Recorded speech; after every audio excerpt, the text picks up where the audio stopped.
And now we'll be looking at the final deluxe class release for Transformers Combiner Wars Bruticus. Now, normally when it comes to new molds, it usually goes more towards a better figure in the line, since a lot of the other figures have been retools or remolds or maybe just repaints of pre-existing figures in the Combiner Wars toy line.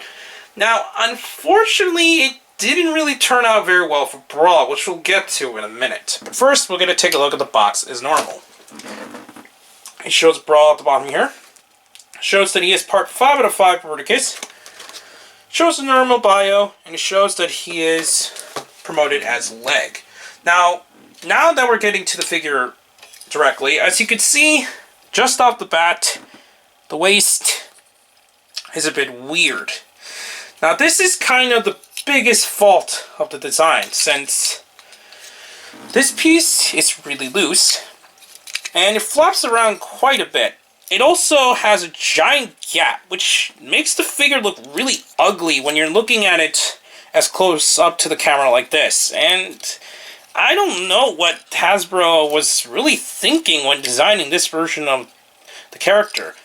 It would have been nice if they had a way to kind of collapse the waist in a lot more proper manner.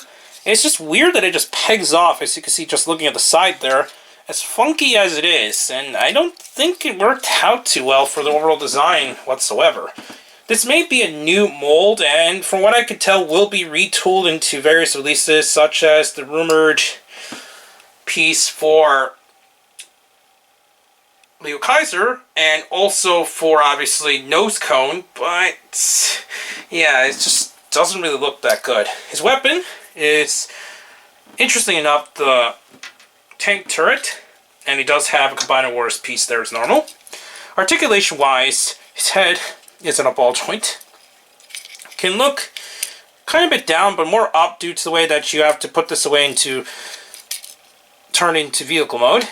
He does have shoulder movement and kind of outward movement, but there isn't a whole lot of movement you're going to get out there just by the way the shoulders are designed. His arms are on ball joints, but no swivels. He has waist articulation, which is good, at least, that they actually at least have the waist articulation there. And he has movements in the hips, outward moves as well. Can bend at the knee really nicely, and it's got a nice knee joint. I do have to give credit there, it does have a nice knee joint. And he can swivel, and his feet can pivot a bit due to transformation, but that's pretty much all you're going to get for this figure. Transformation, you're going to turn the head, since this is actually going to collapse down. Put up the tank piece there. You're going to turn these around, and as you can see, the treads are already forming there. You're going to bend this inward, and this is where it gets a bit tricky, because basically what you're going to do is that you're going to have to turn this around, since this actually forms the back of the tank mode.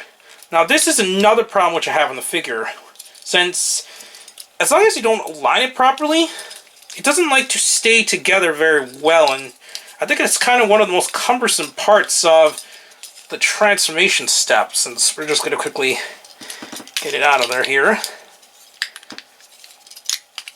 And then what's going to happen is that these are going to snap into place, and hopefully in this review it's going to turn out a lot easier, since I have a lot of alignment issues when trying to transform Brawl quite a bit. And I've transformed it a few times, but as you can see already, it's already kind of not getting into place, and that's just one of the worst parts. Because basically what it is that this inner waist piece gets out of the way, and it just really hurts the full transformation step. As you can see, it just doesn't have enough clearance to get it together, and I really do not like that about this version of the toy. And there we go. Finally get them in together. Push this there. Collapse the tank piece there, and put away the turret. Now here is what I absolutely hate about tank related Transformers. Unfortunately, unlike a lot of the other tanks we got over the years, this cannot rotate, and that's kind of a real bummer, since even the G1 Blitzwing was able to turn the entire tank piece here due to the fact that it's only just pegged down with these pieces there. So as you can see, that really just doesn't help the overall impact of the toy in vehicle mode. He does have plastic wheels at the bottom, so it can roll at least, so that's pretty good. And you can actually store this on top, since this one actually has an extra peg there, where you can actually go ahead and store on top, so it's got a little bit more arm piece there.